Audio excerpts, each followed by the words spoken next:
it's in one piece. That is the head and the block firmly bolted together. I hope it performs as good as it looks. Basically, the only things that aren't bolted up are things that I need to take off that engine. You know, ancillaries, bits and pieces, you know, usual shit. But yeah, this is all done. I hope everything's fine. I think everything's fine. But you're always going to be second guessing yourself and being a bit paranoid until the fucking thing starts. In other news, obviously this engine needs to come out. So I've made a start.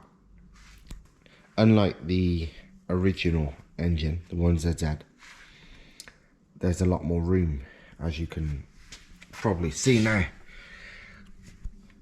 in this engine bay. So it's a lot easier to get everything out. You know, the inlet manifold is probably the tightest main component, and that unbolts and is removed in about fucking 5-10 minutes. I've pretty much unbolted everything already. There's a few wires which I need to get under the car to get to, but this is all the mass of the loom which I've just removed and moved out of the way for now. I think there's a couple of pipes left, and then it's literally drop it down. The question is, well, I've got two ways of doing it. I either put the car in the air now, well not now, but put the car in the air as it is on axle stands, put that hydraulic table thing underneath it and drop it onto that, or I put it on the lift. The lift is preferable, but this needs to be out of the way first. ECU that I'm running, the Ignitron, I knew very little about it, to be honest, apart from I knew it was meant to be the bollocks and the one they recommend. But I've downloaded the software, and to be honest, it's fucking good. It does everything. It's got full, everything like boost by gear, traction control, you know, real complex traction control as well. You can do it countless different ways. It's got full flex fuel capability. It's got full anti-lag, launch control, blah, blah, blah capability, rolling anti-lag, everything. It's really fucking good. I'd show you on my laptop, but the flicker might be appalling. Let me see. But yeah, this is the traction control, and you can see there's a lot of functionality in that. Exhaust backfire, I'm not entirely sure what that is. It's just pop and bangs.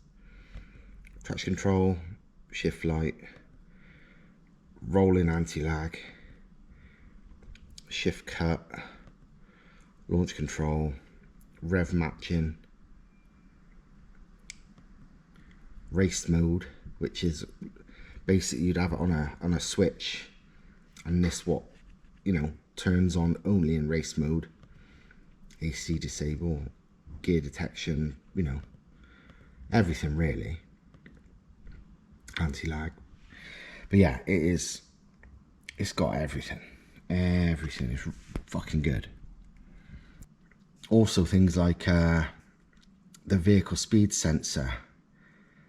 Currently that's not connected to the ECU. It's connected to the dash, but not the ECU, because I'm running the Toyota one, not the Volkswagen one. So that would need setting up in here, blah blah blah, for all the other stuff. So I'm wondering if I get it mapped purely on pump, and then, you know, myself fiddle with the other functions, get it near enough ready, you know, try and get boost by gear and this, that, the other sorted out myself, and then go back in the future to get the ethanol map done. Because to be honest, even with fucking 400 horsepower, this car's going to be absolutely ridiculous. You know, there's not hardly anything's going to touch it, even at 400. So very little you'd come across. So, because this is real world, not fucking YouTube. And to be honest, quite a lot of people do seem to make like 500 plus on pump fuel, so if it made that, fucking hell. Just been under the car removing bits that you need to get off to whip the engine out. So drive shafts, need to fit a new CV boot to that one because I split it a while ago and bodged it back together, but it's not good. That's the bracket for the RPM sensor for the trigger wheel. This is part of the solid rear engine mount. This is part of the cradle which goes to the front engine mount. This is the front engine mount. The front engine mount, like all of them, is a TRD one. I filled it full of black polyurethane sealant because it's not actually solid, but I've got this one from BRD, Brooks Racing Developments, and it is a poly bush. They do them in various hardnesses, and this is the hardest one. It is pretty fucking hard, to be fair, which means I'm going to remove that one, press this one in, and it should be all good. Let's see if I can pull the crap out of this one. I'll show you what it's like.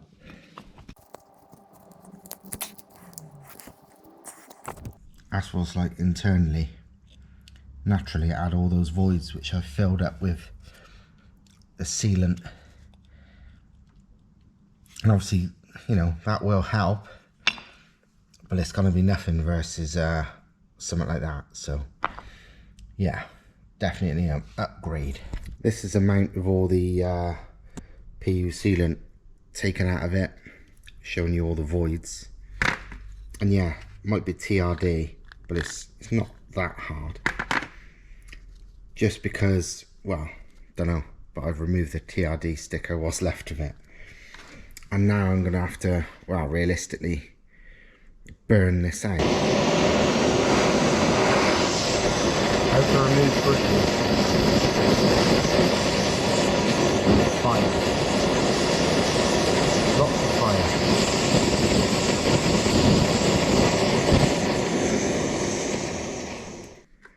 Well, that's worked well. Got the old one out, hence this mess on the floor. Took the metal sleeve out. What I did in the end with that was it didn't just fall out like sometimes. So I got the die grinder and just weakened by giving it a bit of a grind. And then obviously it just falls straight out. There was nothing left holding it in apart from just being metal on metal contacts. So I'm glad I did this, because it would have been a fucking ball ache trying to smash it out. But yeah, new one's pushed in, and yeah, safe to say this is fucking solid. It was quite hard before I put it in the metal mount, but now it's in there, so it's obviously compressed a bit. Fuck me, it's rock solid. It's, you know, practically, yeah, you know, like dowering bushes, which are basically plastic. It feels as hard as one of them now, to be honest. I can't put my nail in it at all. Yeah. This should work. Right, literally everything is disconnected, I think, from the engine and box now, including the front and rear mounts, hence why you can rock it like a fucking baby. Now it's like this. Realistically, I just need to undo those and that, and it should hit the deck. What I'm going to try and do, because obviously this thing's here, so this ain't going on the ramp for at least a week, and I'm on my own, is I'm going to try and put the car without the wheels on as low to the ground as possible and see how far the engine and box is from the ground. If it's super low, like low enough that I'm not literally dropping the engine, because although the engine's fucked, I don't want to drop a gearbox, do you know what I'm saying? I want to let it down gently. I will put the car, you know, if I can make it on the ground or even near enough, even if I have to put a load of sponge things underneath to, you know, it just lands on them or sits on them, whatever. But if I can get the car low enough that I can do that, then I will literally lift the shower over the engine once it's undone. Well, dropping the engine down without the lift and without anything else was pretty easy. It turns out. There it is on the floor. Now all I need to do is lift the car a bit more than now, basically. Lift the back of the car enough, a few inches, and then I can pull the engine out. I'll literally drag it out. And that, my friends, is how you get a 1.8T and 6-speed box out the back of an MRS without an engine crane, without a lift, without any help. Fucking easy, to be honest. This is why I love these cars. Well, with this swap, with a standard engine, they're shit. But with a swap, it's so well engineered. Sorry, I'm a bit out of breath. With this swap, it's so well engineered that it's just fucking easy. I mean, as things like this go. But yeah, all I did was put one jack under the rear of each chassis rail and just jacked them up bit by bit, both sides. I mean, look, neither of them they could probably go another half as much again. So to be honest, you'd have enough room to drop out even a much taller engine. Or I probably, now I've seen this, realise even on that stand I've got, which only goes to maybe that high, I could get it right up in the air and drop it directly onto that stand if I wanted to, by the looks of it. So that's nice to know for next time. Fuck, I might install it that way. Depends how close I am to, you know, having it ready to go in by the time this is done. Because I should be able to do exactly this, but backwards on the hydraulic table thing. Get this right up in the air, roll this under on the hydraulic table, lower it down onto this, bolt it up, fucking job done. So we'll see. But yeah, it's out, complete with hole right through the block from one side to the other. But the new one's over there ready to go in. So I'm going to reuse this box, that's fine. I will I'm going to change the gear oil. I might put in some better gear oil. Like, it's just got normal stuff in it at the moment, but I could put in some, like, I don't know, Redline shockproof or something. I'm not sure. I'll look into that. And apart from that, it's good to go. Obviously, I've got to take off the bits of this one, which I'm going to reuse. So the engine mount, the trigger wheel, alternator, you know, bits and pieces. So yeah, good times. Just stripping down the old engine.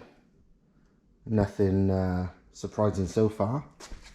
One good thing is the clutch and flywheel both seem more than happy with the power I was running, considering I was launching the shit out of it and whatever. There's plenty of meat on it, and this is just one of those blueprint OEM single mass direct replacement things. They're like 220 quid or something, but yeah, they fucking work. So yeah, very happy with that. So I'm going to reuse that probably on that engine, well, that car with the new engine. But yeah, I'm just stripping everything off that I'm going to potentially reuse. Just stripping the engine down to a bare block. And I noticed something quite funny. Just that will be the oil pump chain. When that snapped, when the rod went through the block and broke the oil pump off, that'll be the oil pump chain flailing round and breaking the front cover of the engine. It's funny because there's no oil there, it looks dry. So I'd say that happened kind of at the very end, by the time all the oil had already fell all over the floor, because otherwise that would be oily. But yeah, even more damage. Looking forward to getting the crank out and having a look what's going on in there. That's the damage the oil pump chain did. And unfortunately, I was kind of hoping the crank would be okay, because there's absolutely no play on the bearings, even on the one with the broken rod. But yeah, there ain't no teeth left on the cogged end where the oil pump drive is. To be honest, you can see there's dents on there where the crank's had a good smack anyway, so realistically it was never going to be any good. But yeah, that confirms it. Crank is a genuine write-off. Oh well, not like I care. That's the beauty of 180s. It's like, so what? They're 10 a penny, literally. Good old 180s. Rod through the block, hole either side, all the oil on the floor, oil pump exploded, oil pump chain on the floor, massive hole in the sump. I left it idling, blown up, literally 40 seconds at least, coasting down to a stop with the engine running, idling. And the bearings are fine. The big end bearings are absolutely fine. And the way the rod bearings feel, I would say they're fine too. Look at the crank. Absolutely fucking lovely. Unfortunately, it's scrapped because of that, but it's a legit shame because, yeah, the journals are fucking perfect. Absolutely bang on. Despite that and that and that and yeah, severe destruction. Cranks out, and just like the main bearings, the rod bearings are fine too. They've got very light wear, but not anything to do with the engine exploding. That's just from age. I mean, look at the crank. It's a shame it's got no teeth, because looking at the bearings, that's the best condition crank I've got out of all the engines I've got. It looks fucking good. But yeah, it's blown up, but the fact it's in such good nick considering what happened to it is a testament to it all, I suppose. And maybe testament to that oil I use too, which is real good. Not sponsored though. I'm not rubbed on. I can't remember if it was like this when I put this engine in or not, but I'll tell you what, this engine's fucking clean. The head, unfortunately, I'm fairly sure it's going to have at least bent valves because, well, what happened? I'm not, you know, I'm not 100%. It might not. I might have got away with it. But, yeah, I reckon it's going to have bent valves on the one cylinder where it chucked the rod. I might be wrong. I might be lucky.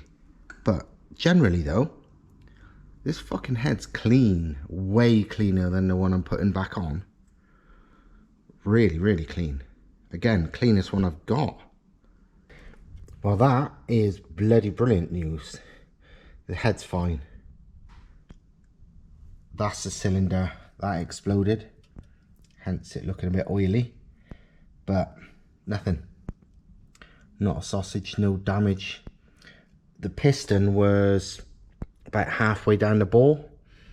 So I reckon it was on its way down when it happened. So, you know, it avoided the valves, thankfully. Also, no sign of debt on any of the cylinders. So the mapping was good, which, you know, I knew it would be, because that's why I went there. But I have got that other engineer that whoever owned it before me, theirs was detting their tits off and it had damage all over the combustion chambers. But zero debt, even with all the boost I was running by the end of it, which was way over the 300 pound-foot safe limit. All that launch control use, all those launches, no debt. Pistons are fine. This is a destroyed one. Even the destroyed one has got no debt on it at all. It's actually really good condition, apart from what happened. That is some serious fucking destruction. It's nearly pulled the wrist pin clean out the fucking piston. Not quite, but nearly there. It's even made, I don't know if you can see down there, but the rod smashing, it's even broken off each side of the bore at the bottom where it was slapping around. So yeah, but this is just another one of the pistons.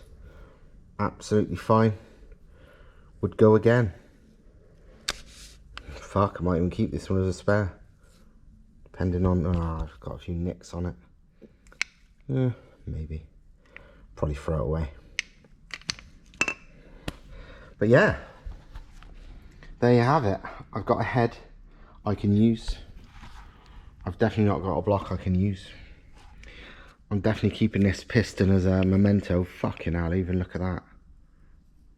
Look at that. That is smashed itself to pieces.